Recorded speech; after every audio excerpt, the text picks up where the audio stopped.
This is Geoff. Geoff is a man with a learning disability. He is 76 years old. Geoff lives with Jill, Ian, their daughter Rosie, her brother, and 2 other people with a learning disability. Geoff is a farmer by birth. He grew up on a farm with his family, farming, milking, and driving tractors. Generally, everything possible that there was to do on a farm. Farming is what Geoff loves to do, but he hasn't always been able to do this. For a large part of Geoff's life, he lived in an institution, and that has left him with a lasting impact. What we want you to see in this film is how Geoff's life changed when he went to live with Jill and Ian and their family. We want you to see how Geoff's life is not a service land life, but one that has been built around who Geoff is, his very essence, what he loves in life, his skills, and what brings him happiness and health. And as you'll see, much of this is about Geoff continuing his love of farming. Geoff has lived on Pugham Farm with Jill and Ian and their family for 8 years now.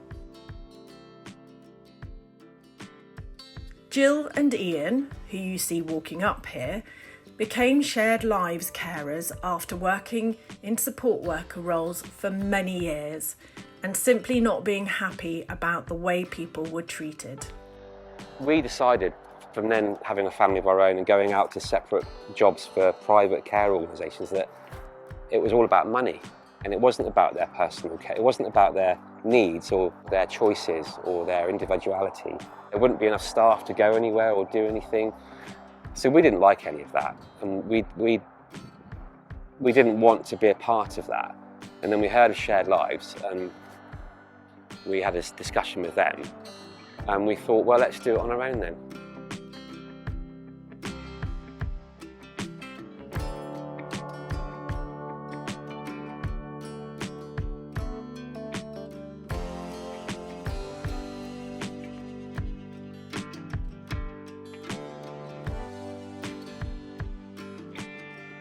Geoff lives in a rural location on the outskirts of a market town. It's a lovely place to be if you like the countryside, nature and animals. It's a long, long way to the nearest public transport. This is the perfect location for Geoff to live. Geoff is a home bird who loves being outside from dawn to dusk, keeping busy on the land at the farm. There are geese, chickens, ducks, pigs, sheep, goats. Geoff knows how many of each animal he has and which ones he's hand reared. He knows the ducks, geese and chickens by their specific breed names. Geoff has built everything himself and plans to build more.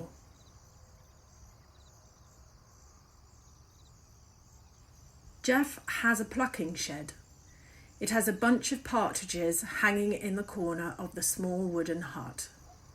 The hut is full of mud and feathers and goose feces. This is the hut that some of the geese sleep in. The smell in there is powerful. Geoff plucks the birds here, and if you see him doing this, it's almost therapeutic. Jill and Ian, who live with Geoff, are vegan, but they support Geoff's choice to rear and eat meat. Ian is actually the slaughterman for Geoff, but he finds this more and more difficult, considering his own beliefs of being vegan, which means that he doesn't eat meat or poultry. Ian says that he will be head slaughterman for as long as Geoff lives or wishes to continue breeding, which Ian imagines will be forever. But he does find this hard as it's not his own beliefs. Geoff and his family do things together. They've got to know each other, their likes and dislikes. There's a lot of chat and sitting round the table together eating. They live in a large farmhouse together. It feels old and cosy and relaxed. People have their own room and their own space, and there is absolutely nothing servicey about the house. Geoff can go and make himself some food. He will go and make himself a sandwich with meat of some kind and cucumber, and on the side perhaps a chunk of fruit cake and some blue cheese. Geoff loves the dogs, the 5 dogs he lives with, and he's regularly petting them. Geoff speaks with quiet confidence and provides an almost constant narrative, but it's not always easy to know what he's talking about. A lot of the commentary he gives is about the animals and about what he has been doing or planning to do on the farm. He loves the farm, and it is a homely place to live. People come and go as they please and do different things. May have come for 1 or 2 visits, and then he came for a weekend break, and he decided that he would like to live here, and because we have the fields, he's able to live the life that he wants to live. So when he came, the care manager at the time said to me that Geoff has some goats and some geese, and they said, oh, of course we've told him that he can't bring those, because that would just, he can't bring his goats and he can't bring his animals. And we said, well, if that is Geoff, if that's what Geoff does, then we have the fields, so of course he can bring his animals. And it grew from there. Geoff is very knowledgeable about farming and animals. He likes to be left to it, and if Jill and Ian make suggestions about how things could be, Geoff thinks he knows better. And you can see his body language change if you get too involved. He gets a little bit stiff in his body. Jill and Ian think this is Geoff's residue reaction from being in the institution for 40 years.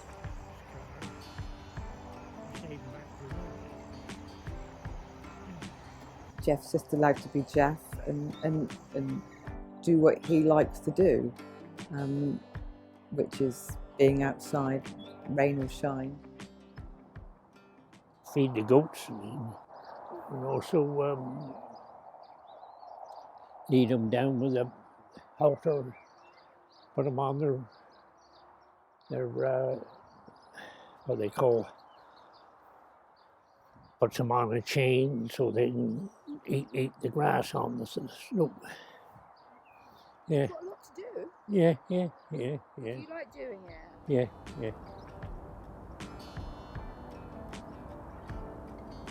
Everything outside is for Geoff to do. We kind of said to Geoff that the area in the corner that you see where the chicken runs are, that's kind of a good area. It's a good size for Geoff to have his poultry and his pigs and obviously the goats are up here, but that's a good manageable size for him. All this fencing you see is Geoff. Everything built inside is Geoff. So Geoff, it's for Geoff really, and we'd be lost without him. All that I made myself. I've done it in the last couple of years, and the slope in the ground was sloping downhill, and I've done it the same way as the slope.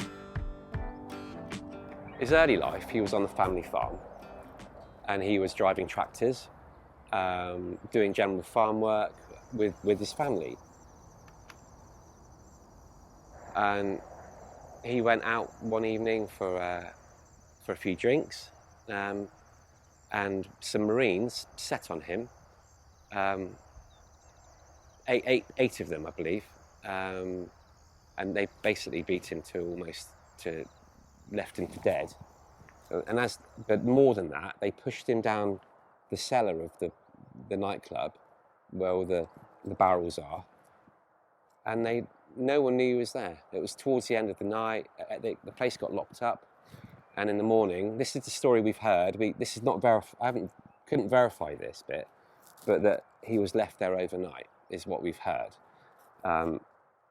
He was found in the morning. He was in a coma for some time.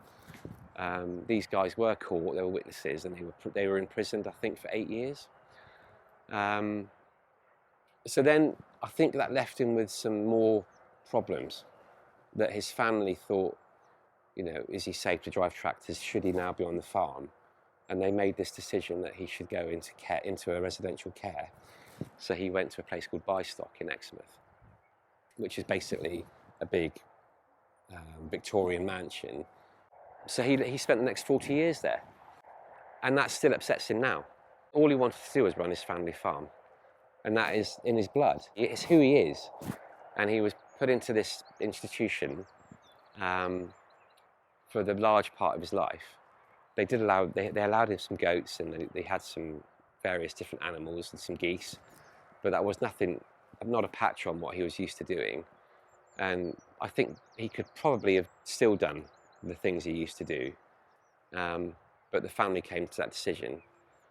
So yeah, and it still upsets him now.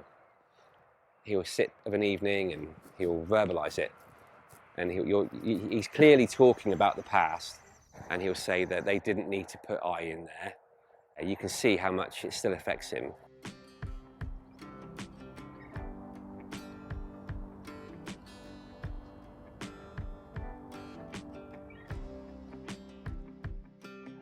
He got ill with us in 2017. He contracted leptospirosis, which made him very, very poorly. He ended up in a coma again, the second time in his life, and was in intensive care, obviously. His liver and his kidneys and his organs had failed. He was on permanent dialysis for that period of time because he had zero liver function.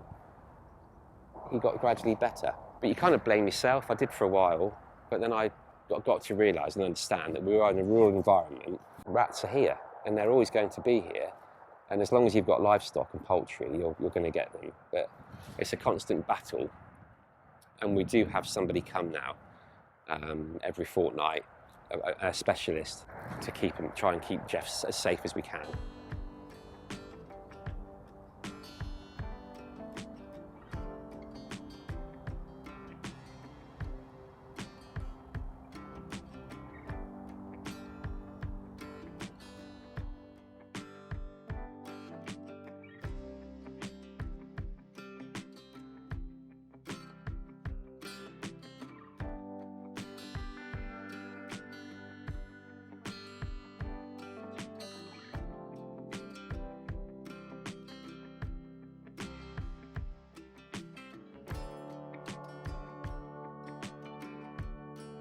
Geoff seems to have no intention of retiring. He's really active on the farm and seems in good health, eating home-cooked meals with his family. He loves what he does. Geoff smoked into his 50s and wished he had stopped sooner. Geoff moves around the chicken coops looking for eggs. He's very agile, even when he's wearing walking boots and full waterproofs in loads of mud. He has moved the chicken run and hut on his own from one side of the farm to the other using logs, which are very cumbersome. He is extremely fit for his age. If Jill and Ian are going away, the Shared Lives Coordinator will help Geoff plan ahead for this. He stays at home and will have someone he knows coming into his home to support him.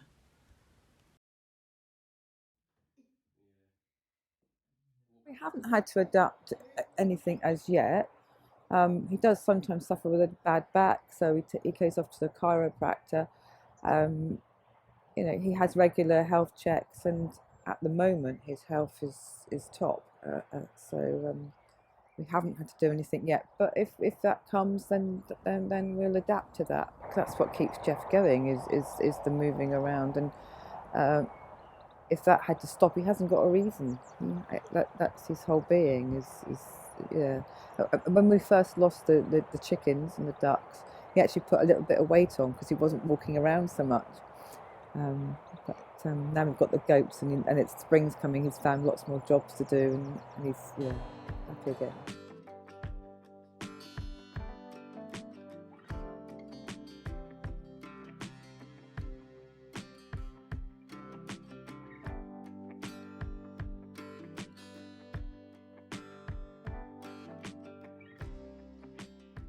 Geoff is totally part of the family, as is everyone who lives there.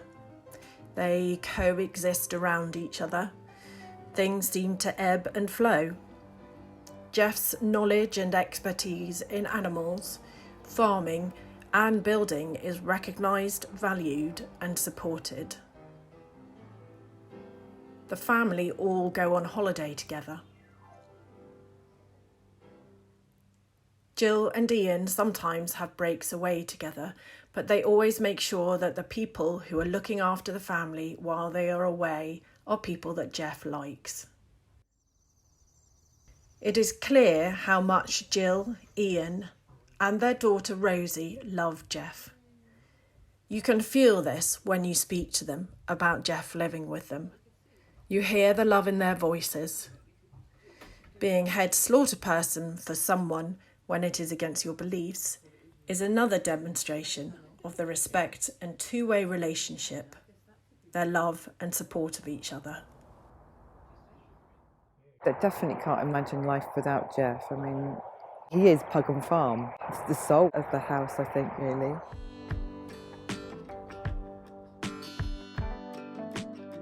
Easter, for instance, we went to my parents' house and we all had an Easter tea together, and he gets on very well with my dad, so they're often chatting. Rosie was about 11 when Geoff came, so she's kind of grown up with Geoff as well. It's definitely made me who I am, because especially living with everyone from being so young, when Sam and Fee first moved in, I was 5, 6-ish. So I think that's quite a vital age. You're still taking in everything and developing. So I think having them living with us from such a young age, I really learnt a lot about compassion, and it's made me very grateful for the life that I have.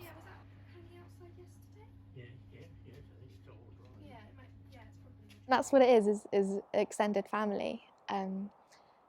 More people to, to just give love to and cherish and make. We've got so many lovely memories, and there's always laughter.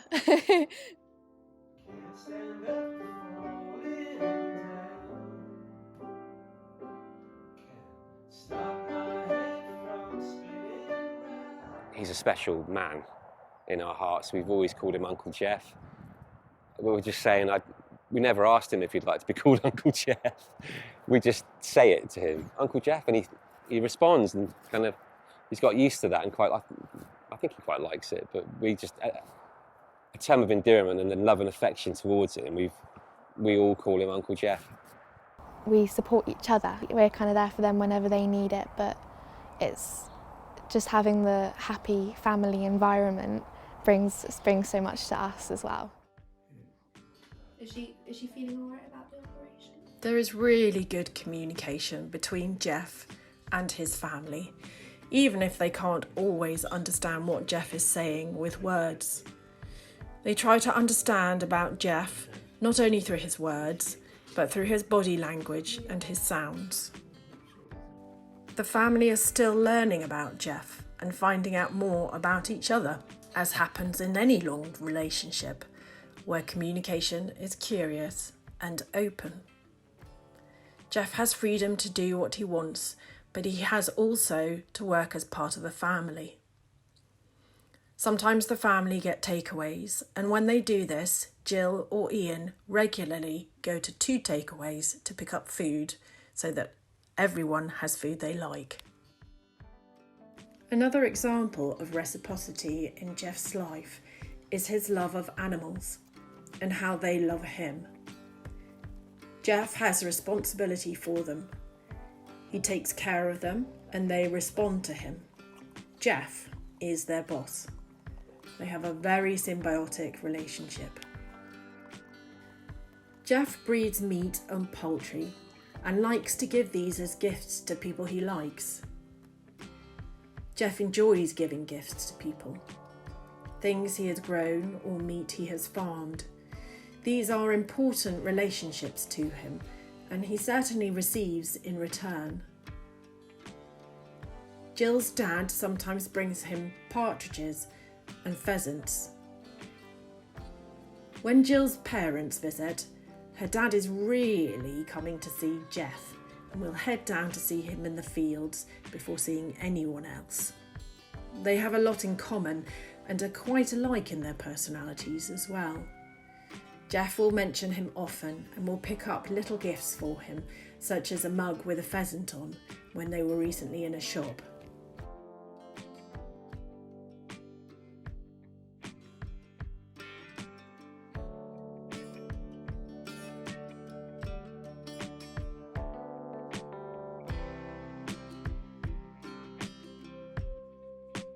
Not everyone wants to or can live on a farm like Geoff does, but everyone deserves to grow older, living a life that values, embraces, emboldens and supports who they are.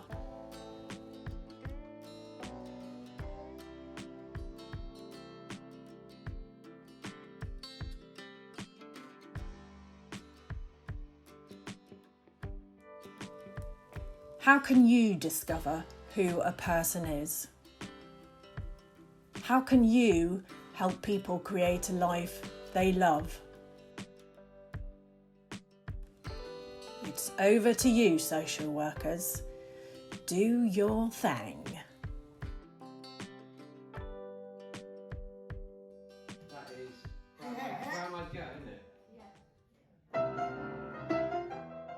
Thank you to Geoff and his family for sharing their life with us for this short film. We were very lucky to spend time with you, learn from you, and pass this learning on. May only good things happen to you. May only good things happen to you. May only good things happen to you. May only good things happen. Start to cry, but then I laugh, smiling at the photo